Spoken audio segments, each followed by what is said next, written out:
स्कुलखौबो जोङो हामलायनाय जासिहरबाय मानोना दिनैसिमबो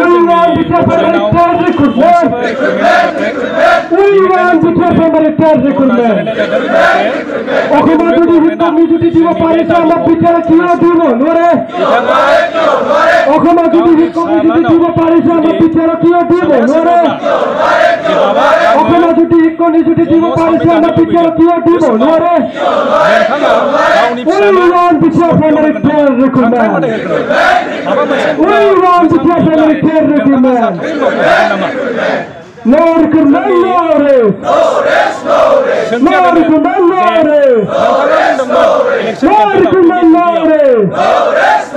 बड'लेण्डआव जों दानो हायोब्ला एजुकेशन सेक्टर को जोङो फर्स्ट प्रेफरेंस होनाय जायो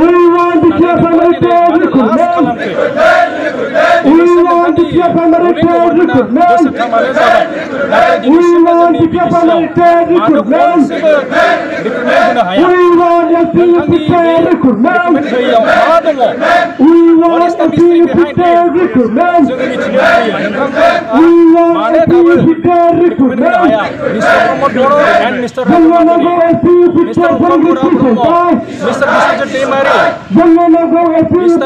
Ronjit Boswatari, Mr. Rakesh Romo,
BTR मुङानो बेसेबां गिदिर खाब्ला मानो सासेबो एपइन्टमेन्ट होनो हाया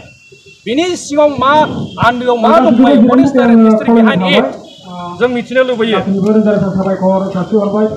आरो mister Dipen Boro' president office बिथाङा बुंदों जे टेट खुंबावनांगौ जोंनि बिटिआरआव मानो टेट खुंबावनांगौ जोङो 20+ TET qualified candidate right now in BTC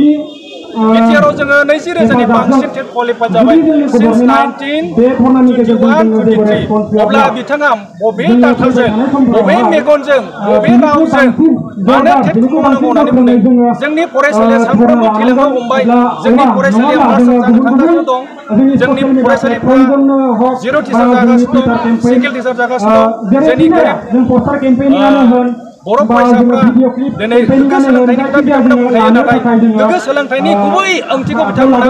in real sense बिथांमोना बुजिया बिथांमोना खुगाजोंल' बुजियो बेनिखायनो जोङो सोंनो लुबैयो जे मिस्टार दिपेन बर'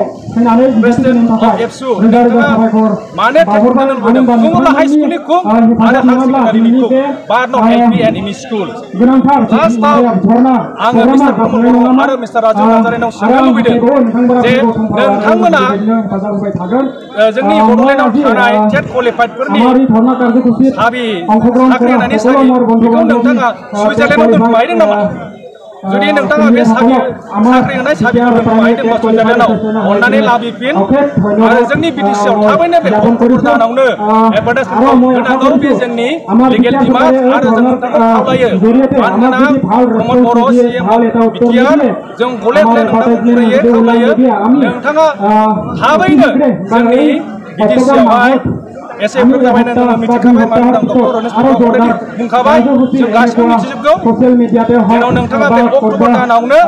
थाबैनो रिलिज खालामना होयो एडभार्टाइजमेन्ट। Thank you.